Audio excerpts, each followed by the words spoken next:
ప్రస్తుతం మనతో పాటు కాంగ్రెస్ విప్ రామచంద్ర నాయక్ ఉన్నారు. మాట్లాడదాం. అన్న చెప్పండి, 3 రోజుల నుంచి కొండా సురేఖ వివాదం రగులుతూనే ఉంది. నిన్న సిఎల్పి మీడియా హాల్లో కూడా ఎమ్మెల్యేలు విప్స్ అందరూ ప్రెస్ మీట్ పెట్టారు. సో మీరేం చెప్పాలనుకుంటున్నారు?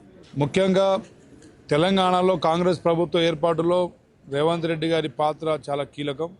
వారు వర్కింగ్ ప్రెసిడెంట్గా, అదేవిధంగా పిసిసి అధ్యక్షులుగా వారి శ్రమతోనే ఈరోజు పార్టీ బలోపేతమై కార్యకర్తలు మరి వారిని స్వాగతించి ఈరోజు ముఖ్యమంత్రి స్థాయికి ప్రభుత్వాన్ని నిలబెట్టారు.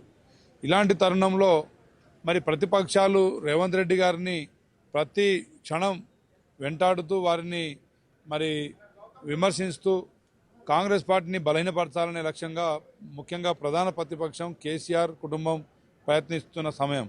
అలాంటి సమయంలో కేబినెట్ మంత్రులందరూ ఏకమై ప్రతిపక్షాలని మరి తిప్పికొట్టాల్సిన తరుణంలో మరి వారి కుటుంబ సభ్యులు విచక్షణ రహితంగా సంస్కారహీనంగా మాట్లాడడం ఇది తెలంగాణ సమాజం కూడా స్వాగతించదు. అదేవిధంగా కాంగ్రెస్ పార్టీ నాయకులుగా కార్యకర్తలుగా మేము కూడా ఒప్పుకునేది లేదు.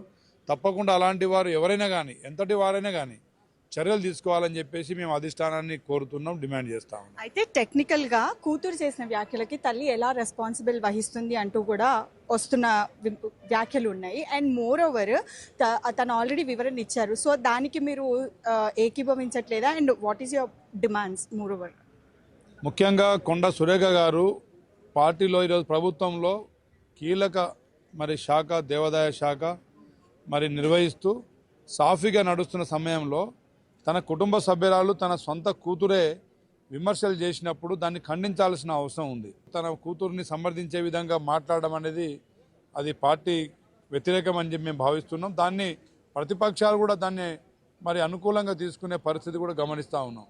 కాబట్టి ఇలాంటి వారిపై తప్పకుండా చర్యలు తీసుకోవాలి. సొంత కూతురు అయినప్పుడు కూతురు చేసిన దానికి మరి వార్నింగ్ ఇవ్వాల్సిన అవసరం లేదా? మీరు పార్టీలో మీకు ఏం తక్కువ, ఏం లోటు చేసిరండి ప్రభుత్వం, ముఖ్యమంత్రి గారు? మరి లేదంటే ఏదైనా సీట్ అంటే ఎవరైనా అబ్బజాగిరా అంటే విమర్శలు చేస్తే సీట్లు వచ్చేస్తుందా? ఎమ్మెల్యే మరి కంటెస్ట్ చేసే అవకాశాలు వస్తాయా? 10 సంవత్సరాలు మేము కష్టపడ్డామండి, ప్రజాక్షేత్రంలో అహర్నిశలు కష్టపడ్డాం. ప్రొఫెషన్ వదిలేసి కూడా మేము ప్రజాక్షేత్రంలో ఉన్నాం. మాలాంటి వారిని ఆదర్శంగా తీసుకొని మీరు కూడా కష్టపడండి. మీరు కింది నుంచి పైకి ఎదగడానికి ట్రై చేయండి. మీ కృషి ఉంటే తప్పకుండా పార్టీ గుర్తించింది కాబట్టి మాలాంటి వాళ్ళు ఈరోజు ఈ స్థాయిలో ఉన్నాం. కాబట్టి ఇప్పటికైనా మీ బుద్ధి మార్చుకోవాలి. ఇదే సంస్కృతి కొనసాగిస్తే ఏ పార్టీలో ఉన్నా మిమ్మల్ని చరిత్రహీనులుగా మారుస్తారని చెప్పి తెలియజేస్తారు. అయితే రాజగోపాల్ రెడ్డి ఇప్పటి వరకు చాలా వ్యాఖ్యలు చేశారు. ఆయన పైన ఎలాంటి చర్యలు లేవు, కానీ ఈమె ఒక బీసీ మహిళ కాబట్టే తినపై ఇలాంటి చర్యలు తీసుకుంటున్నారన్న వ్యాఖ్యలు కూడా వస్తున్నాయి. దానికి ఏం చెప్తారు?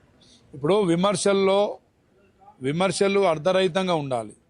రాజగోపాల్ రెడ్డి గారు తన ఆవేదనను మీడియా ద్వారా వ్యక్తపరుస్తున్నారు, కానీ ఎక్కడ మరి విచక్షణ రహితంగా విమర్శించిన దాఖలాలు అయితే కనబడలేదు.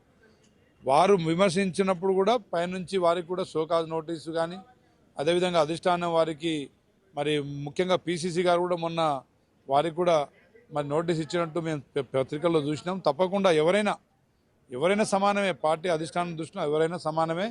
కష్టపడితే పైకి తీసుకొస్తారు. అదేవిధంగా పార్టీకి నష్టం కలిగిస్తే తప్పకుండా చర్యలు తీసుకుంటారు.